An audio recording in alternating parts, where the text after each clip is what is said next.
পাতোঁ মানে ভাগৱত ভাত বহুত কষ্টৰ মূৰত পাতিছোঁ। তাৰপিছত এখন সোৱৰণত গেটো দিছিলে, কিন্তু ডাম্পাৰৰ উৎপাতত আমি মানে ভাগৱতো পাতিব পৰা নাই, কিন্তু আজি লাষ্টত সেই সোৱৰণৰ গেটখনো খুন্দিয়াই ভাঙি পেলালে। কিন্তু আমাৰ কোনো কথাই মানি নলয় তেওঁলোকে।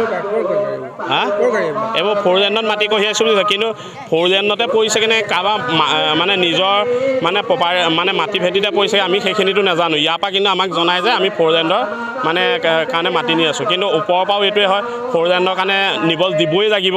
কিন্তু ইছ্যুটো 4 লেণ্ড, কিন্তু কাৰোবাৰ ভেটি ভৰি আছেগৈ ইয়াৰ মাটিয়ে গৈ কিমান দেৰি পিনে নাই নে দিন ৰাতি 24 ঘণ্টা আমাক শুব মানে শোৱাও অশান্তি কৰেগৈ। দিন ৰাত 24 ঘণ্টা বুলি ক'বগৈ লাগিব। ফৰেষ্টৰ মানুহ আহে হয়নে? সেইটো চাই নাথাকে, কিন্তু ইয়াত ফৰেষ্টৰ অফিচ এটাও আছে, গুৰুত্ব নাই কোনো, তেওঁলোকে চলাই আছে।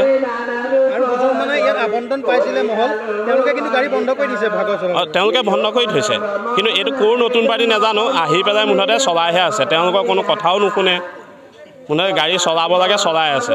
লাষ্টত আমাৰ সেই ইমান ধুনীয়াকৈ সোৱৰণত গেটখন দিছে, ৰাইজৰ সহযোগত হৈছিলে সকলোখিনি, কিন্তু সদৌ শেষত এতিয়া ৰাইজৰ মানে আশাত তেওঁলোকে চেঁচা পানী ঢালি আহি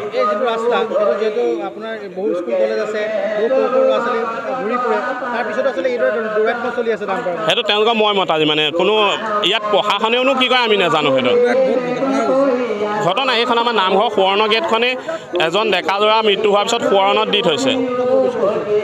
সোৱৰণত আমি ৰজাহলীত অখণ্ড ভাগৱতত এখন গেট আগবঢ়াইছিলোঁ আৰু ৰাইজক চঞ্জাই দিছিলোঁ, আৰু ৰাইজে সেই গেটখন বহুত মানে সুন্দৰ কৰি সজাই পৰাই আমি মানে সকলো হাতে পাতে লাগি হেৰি কৰিছিলে। কিন্তু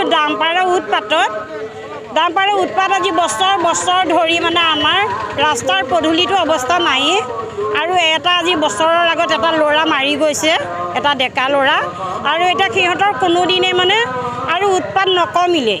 আৰু এতিয়া মানে ৰাজহুৱা অনুষ্ঠানৰ ভগৱানৰ ঠাইও গেটলৈ দি ভয় নকৰি আজি গেট ভাঙি চুৰমাৰ কৰি দিছে।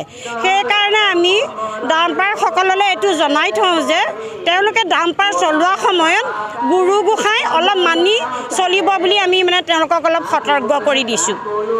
এই মোৰ অনুৰোধ তেওঁলোকলৈ। আৰু আমাৰ ভঙা ৰাইজৰ ওচৰত তেওঁলোকে এই গেটখন বনাই দিবৰ কাৰণে মানে আমি হেৰি কৰিছোঁ, অনুৰোধ জনাইছোঁ।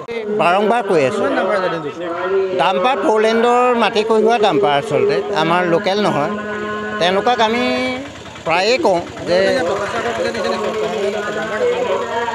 প্ৰশাসনক নহয়, আমি এইখিনিতে ৰখাই সকলো ডাম্পাৰকে কৈ থৈ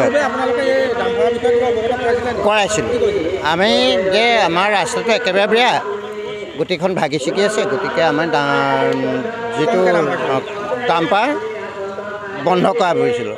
এবাৰ বন্ধও কৰিছিলে, কিন্তু জিলা প্ৰশাসনে আকৌ 4 লেণ্ডৰ কামৰ বাবে আকৌ পুনৰ চলালে। কিন্তু এতিয়াই যিটো ঘটনা হৈ গ'ল, সেই ঘটনাটোত আমি অতি উদযাপন কমিটিৰ ফালৰ পৰা আমি বৰ দুখ পাইছোঁ। কাৰণ ডাম্পাৰবিলাকক আমি কৈয়ে থৈছোঁ যে, আৰু আমি পোষ্টাৰো মাৰিছোঁ গাড়ী লাহে লাহে চলাব। তেওঁ যে এনেকুৱা এটা অবাস্তৱ ঘটনা হ'ল, সেইবাবে আমি দুখ প্ৰকাশ কৰিছোঁ। মই মতালি, ড্ৰাইভাৰৰ মই মতালি, গতিকে ক'ব লাগে শিকে।